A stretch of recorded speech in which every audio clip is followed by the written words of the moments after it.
The ancient order of Dai Bendu emerged in the mid-rim region on Thape, dating back to the 38th millennia before the galactic civil war during the early hyperspace age, a period marked by early space travel and cross-species communication.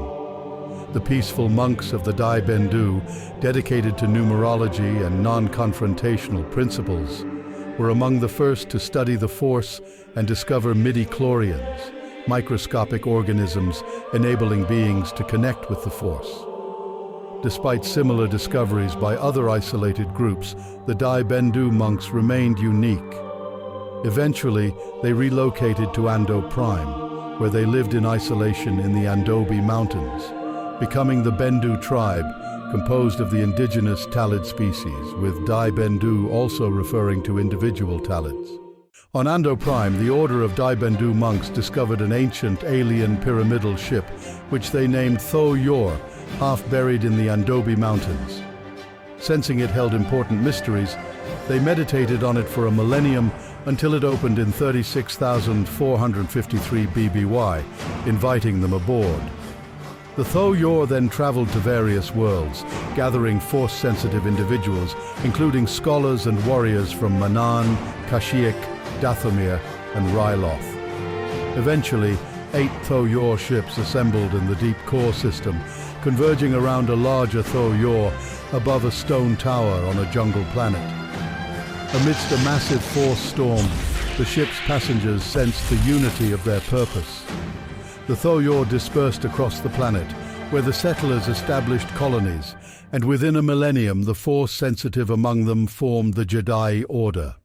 The Tho Yor arrival, as it became known, saw the Tho Yor ships depositing their passengers on Tython, with some vessels burying themselves in the landscape while others floated in the sky.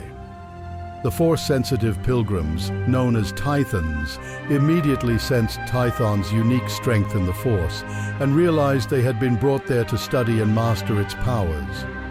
Tython's beauty came with dangers, and the pilgrims' lives became a continuous meditation on the Force, as Tython reacted violently with Force storms and quakes to imbalances between the light and dark sides of the Force, named Ashla and Bogan after Tython's moons.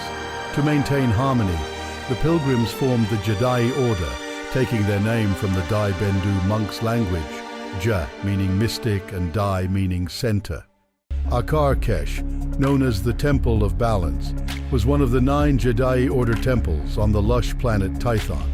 Perched atop a high rock formation, it functioned as the academy for teaching the Force's balance. When philosophers and scholars first arrived on Tython via large pyramidal ships called Tho Yor, these ships landed at various locations and became the foundations of new settlements and study centers. The largest Tho Yor stayed where the others gathered, floating above an open-air temple marked by 8 minarets and a central water pool. Here, Jedi masters taught the balance of Ashla and Bogan, the light and dark sides of the Force. The Temple Master, often the wisest, supervised the facility, the first being Jedi Temple Master Talat. Anil-Kesh, also known as the Temple of Science, is one of the 9 great temples of the Jedi Order on Tython's Talsis continent. Suspended over the chasm, this immense metal structure exemplifies Jedi engineering, designed to endure the violent Force storms below. The temple's location, where the Force's influence is dampened, provides a unique setting for studying its mysteries. Overseen by Jedi Temple Master Quan Jang, students practiced safely, often collaborating with the Forge Temple to bring innovative ideas to life. Through rigorous training and advanced inquiry, they sought to harness the Force, even exploring the alchemy of flesh. Anil-Kesh also played a crucial defensive role during the Infinite Empire's invasion, its resilient design enduring significant damage while symbolizing the Jedi Order's strength and ingenuity. Mahara-Kesh, the Temple of Healing, was one of the 9 Jedi temples on Tython, constructed around the Tho Yor pyramid ship that brought the first Force-sensitive pilgrims to the planet's deep ocean. This floating temple, featured a rectangular stone island with triangular extensions and a step pyramid structure capped with a blue crystalline tower. Surrounding the central Thoyor were 8 smaller pyramids, each with their own blue towers, while parts of the temple extended underwater. Inside, the temple housed advanced medical facilities and meditation rooms, many with wide windows offering views of the ocean depths. The Selkath masters at Marrakesh specialized in the healing arts, training journeyers in both force-based and non-force-based healing. Calith, or the Temple of Knowledge, was one of 9 Jedi Order temples on the lush world of Tython. Built as a grand stone structure with 4 square towers, Calith served as a repository of wisdom for many generations. The Kwa civilization initially constructed temples on Tython, which fell into disrepair. In 36,453 BBY, scholars and philosophers arrived on Tython aboard Thoyor ships, with one landing at Tythus Ridge, forming Calith. This site became the Jedi's primary meeting place, decision-making hub and library. Notable Jedi Masters such as Rajivari, Garen Jard, and Karla Bryn oversaw the temple throughout its early history. The Despot War saw Calith as the focal point for the Jedi, where critical decisions and judgments were made, shaping the future of Tython and its inhabitants. The Padawan Kesh, or the Jedi Academy, stood among 9 temples of the Jedi Order on the lush world of Tython. This imposing stone edifice functioned as the training ground for young Jedi initiates not yet ready to become Padawans. When philosophers and scholars from across the galaxy first touched down on Tython, they dispersed across the planet, each landing at a unique site and releasing their occupants to settle and thrive. These Thoyor later formed the bases for the new settlers' homes and educational institutions. Encircled by stone bricks and adorned with multiple golden spires, the fortress-like temple at Padawan Kesh became the Jedi Order's academy for young initiates. The Jedi Temple Master, responsible for the upkeep and management of the facility, ensured that every initiate learned the fundamentals of the Force until a master selected them as an apprentice. Stavkesh, the Temple of Martial Arts, was one of the 9 Jedi temples on Tython. Built from sandstone on a mountain in the Ice Giant Range by 36,019 BBY, it stood above the buried Thoyor pyramid ship that brought the first Force-sensitive pilgrims. As part of the Great Journey, all Jedi journeyers visited Stavkesh, where they learned martial arts, weapon combat, and other fighting techniques. The temple featured large stone structures, open courtyards for training, and hydroponic gardens in caves warmed by magma. The inhabitants developed the Alchaka martial arts form and tested weapons from the Jedi Forge. Notable temple masters included Rupe, Vordana, Lhami, and Taiv, with various significant events occurring during their tenures. Jigongkesh, or the Temple of Force Skills, was one of 9 temples of the Jedi Order on Tython, situated in the Silent Desert. It served as the Order's academy for refining mental and sensory force abilities.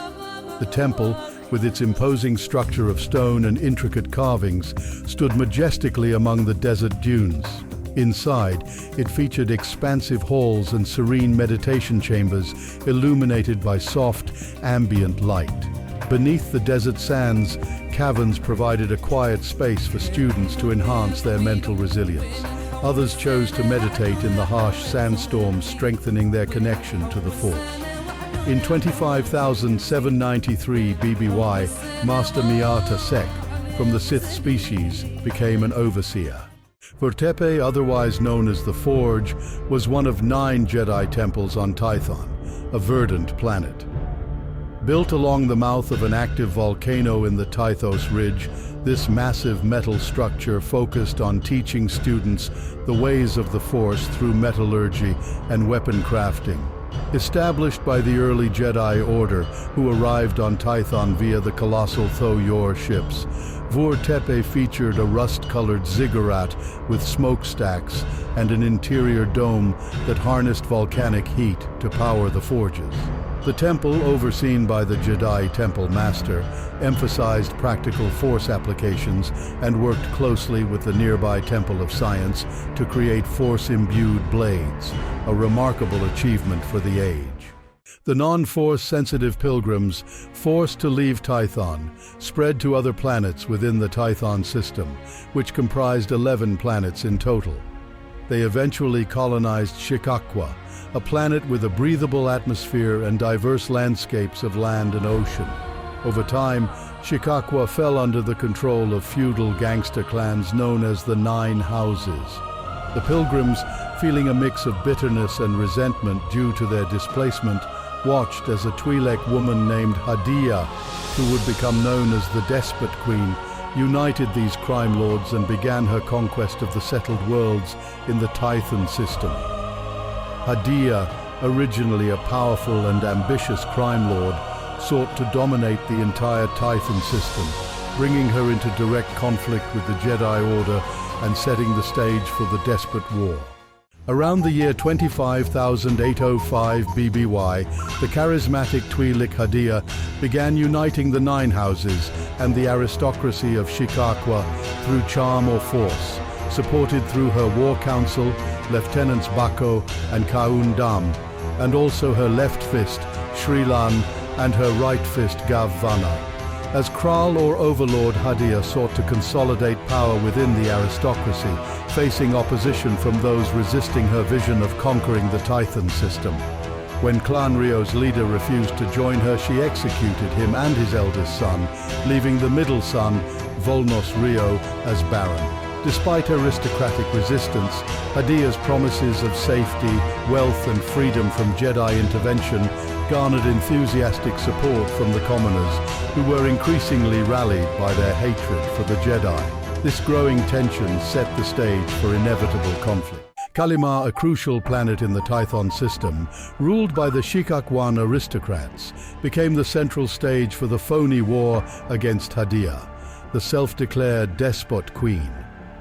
As Hadia's ambitions threatened the system, the Jedi allied with the Shikakwan aristocrats to resist her.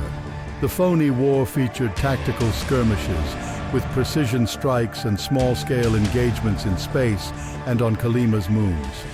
Space battles saw starfighters and cruisers in hit-and-run tactics, while on the moons, infantry units used guerrilla warfare and sabotage.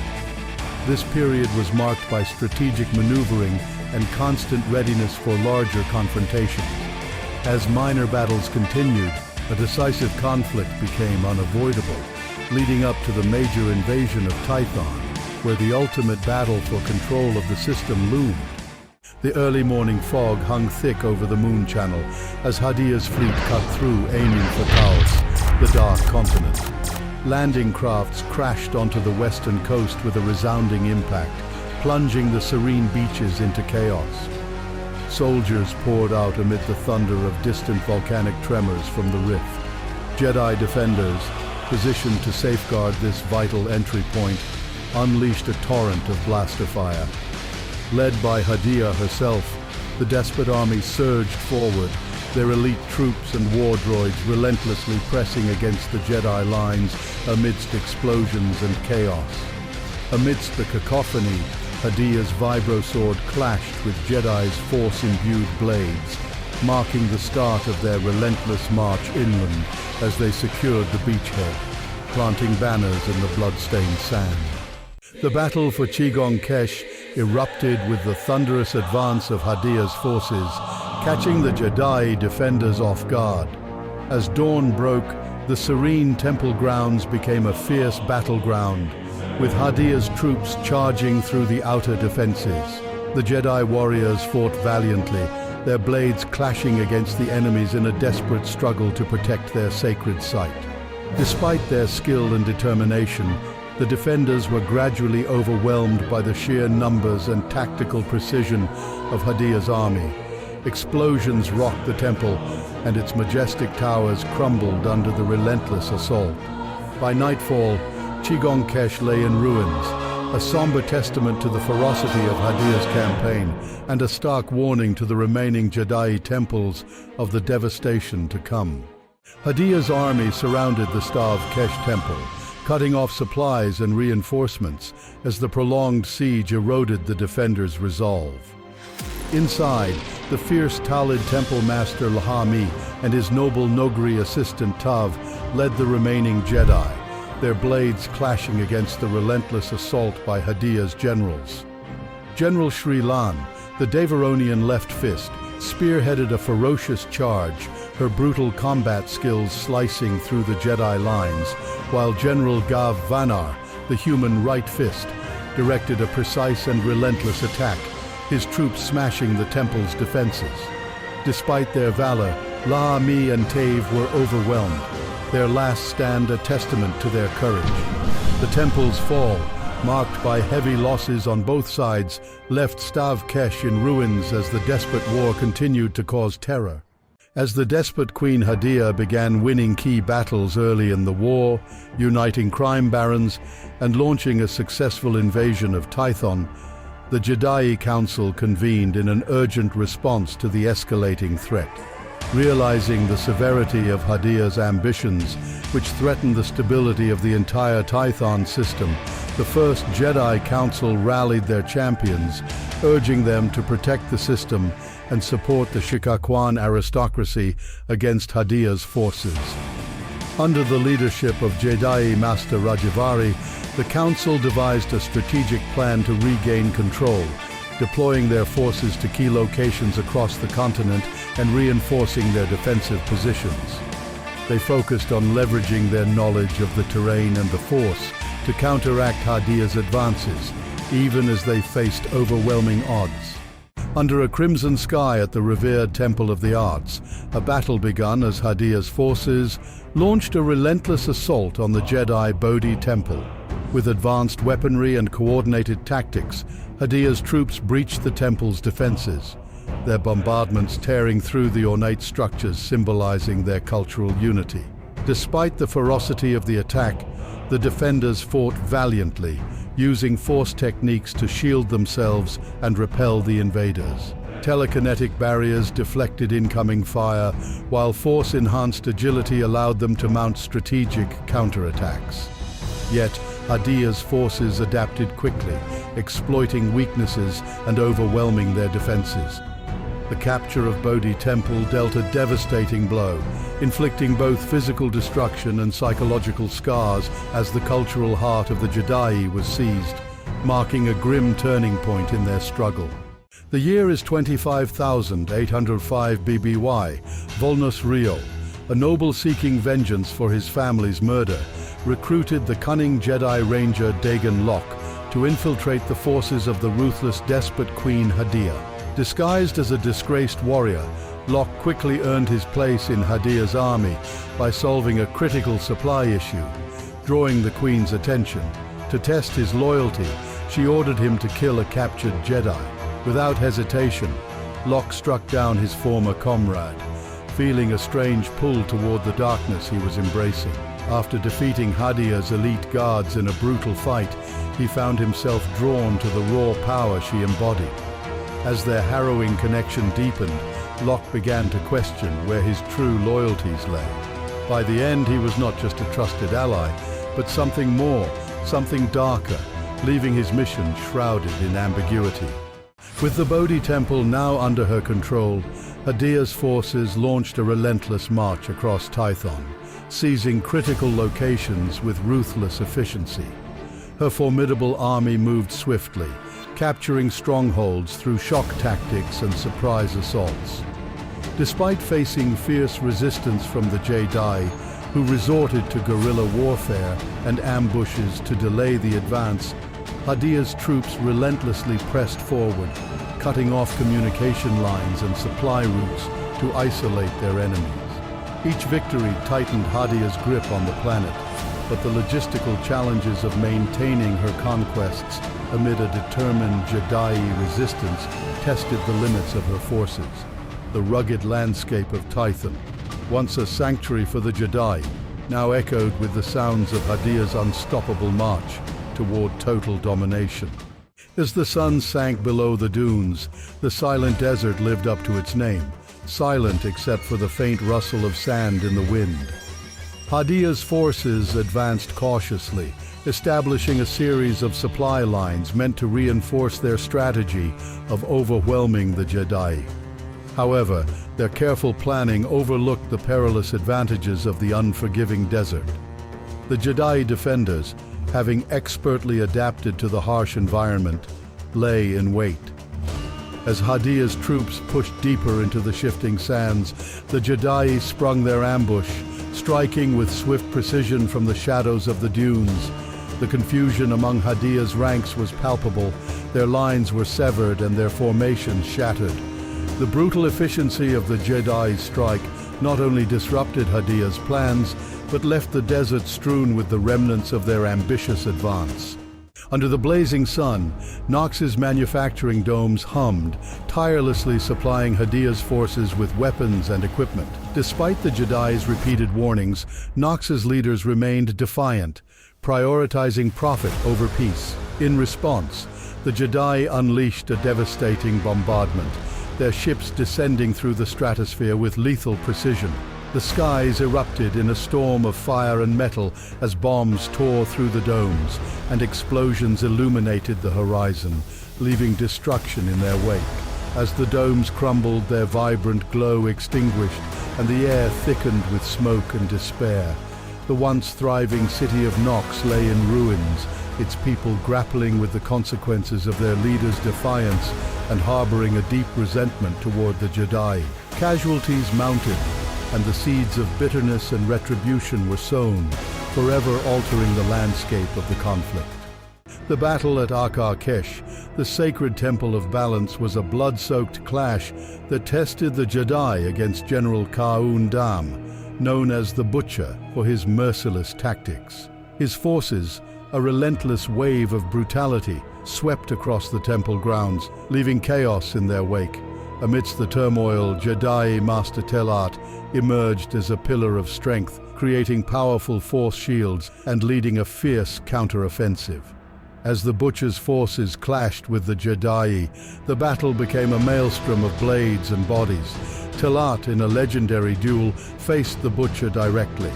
Despite Ka'un Dam's brutal strength, Telat's calm focus and strategic brilliance turned the tide. As the Butcher's lines faltered, he called for a retreat. The Jedi stood victorious, their triumph a testament to Telat's leadership and valor, earning him the title of General. The defense of Maharakesh, the sacred temple of healing, became a crucial and fiercely contested turning point in the Despot War. Queen Hadia's forces, commanded by the shrewd Twi'lek General Bako, launched an unyielding assault, aiming to cripple the Jedi by striking at their most vital stronghold. Waves of attackers crashed against the temple's defenses, but the Jedi, guided by the wisdom of Master Rajivari, stood resolute, employing formidable defensive force abilities, erecting impenetrable barriers, redirecting attacks, and fortifying their position with unyielding determination. Despite the intensity of Bako's tactics and the relentless onslaught, the Jedi's ironclad defense held firm, turning the tide of battle. In a dramatic counterattack, they pushed Bako's forces into a chaotic retreat, securing the temple and reigniting a crucial surge in Jedi morale. Hadia's push into the Red Desert of Tals brought her forces to the ancient old city, buried deep within Tython's shifting dunes. Believing the city held a powerful Gree hypergate, Hadia, with generals Srilan and Garvanar, launched a fierce assault on the Jedi defenders. As the battle raged, Dagon Lok, the exiled Jedi now allied with Hadia, worked to activate the hypergate. His actions triggered violent destabilization, causing tremors that shook the city. Realizing the danger, Srilan and Garvana ordered an urgent retreat. Hadia and her closest allies barely escaped as the hypergate exploded, engulfing the old city in flames and burying it in sand. As they fled, the fate of the hypergate and the war remained uncertain, with the Red Desert falling back into its haunting silence. The icy winds howled across the meridional ice cap as Ketu, a seasoned Jedi champion, stood resolute at the forefront of his forces. Hadia's armies, driven by the whispers of magical crystals hidden within the region, believed the Jedi too scattered to resist, but Ketu, understanding the strategic importance of the cap, had chosen this battlefield with purpose. As the invaders advanced, the Jedi struck with a ferocity born of cunning, using blinding snowstorms to mask their movements and turning the icy terrain into a deadly trap.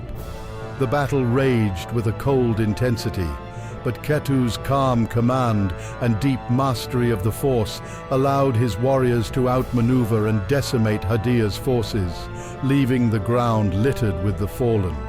Emerging victorious, Ketu secured not only the cap, but also his place as a true leader. The Jedi counteroffensive unleashed a storm of relentless force across the battle-scarred landscapes, where the clash of blades and the roar of starships reverberated through the skies. With a meticulously orchestrated strategy, the Jedi, drawing upon their deep connection to the Force, launched a full-scale assault to reclaim the territories lost to Hadia's ruthless advance. Waves of Jedi champions surged forward, their discipline and valor unmatched, overwhelming enemy lines with coordinated strikes. As the battles raged, Hadia's forces, once dominant, began to crumble under the pressure, retreating in disarray toward their foothold on Tals. The Jedi, resolute and unyielding, began securing their reclaimed lands, their victories a beacon of hope, signaling a turning tide in the struggle to restore balance and control to the system. After suffering heavy losses in previous engagements, Hadia's forces made a strategic retreat to the Tals continent, consolidating their remaining strength in a desperate attempt to hold their ground. Meanwhile, the Jedi, seizing the opportunity, turned their attention to Shikakwa, the other critical planet in the system. Recognizing that control of Shikakwa's capital would be a decisive blow to Hadia's war efforts, the Jedi deployed a formidable strike force. Their fleet of starships streaked across the void, descending upon Shikakwa with unfounded precision and determination.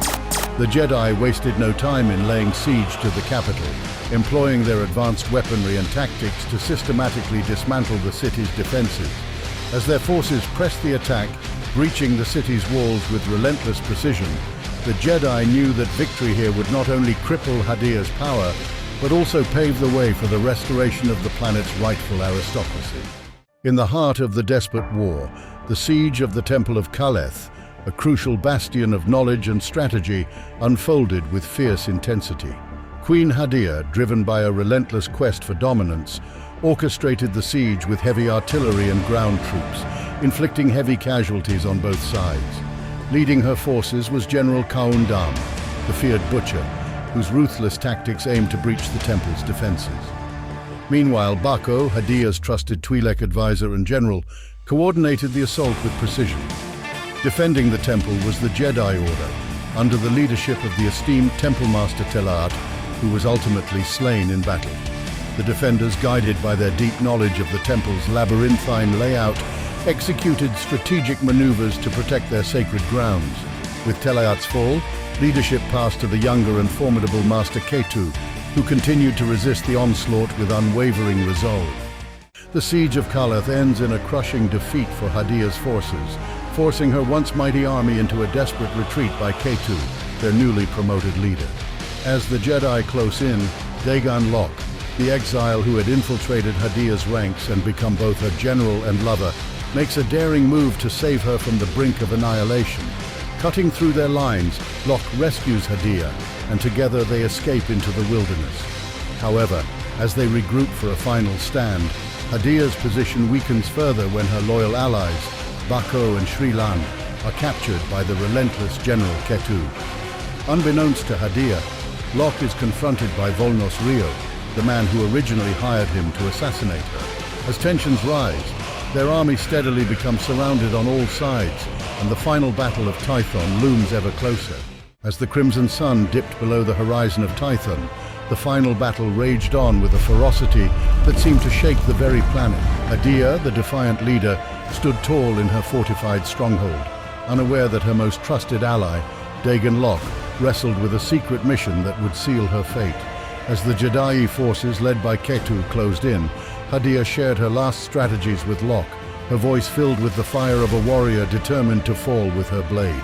Meanwhile, the Butcher and Gav Vanna made a final bloody stand, their blades cutting through the onslaught with desperate fury. But within Locke, the weight of his hidden agenda became unbearable, his loyalty torn between the woman who had believed in him and the mission that demanded her downfall. In a moment of heart-wrenching resolve, Locke made his choice. With a swift and silent strike, he plunged a blade deep into her heart, marking an end to the vicious bloodshed and a final conclusion to this ancient despot war.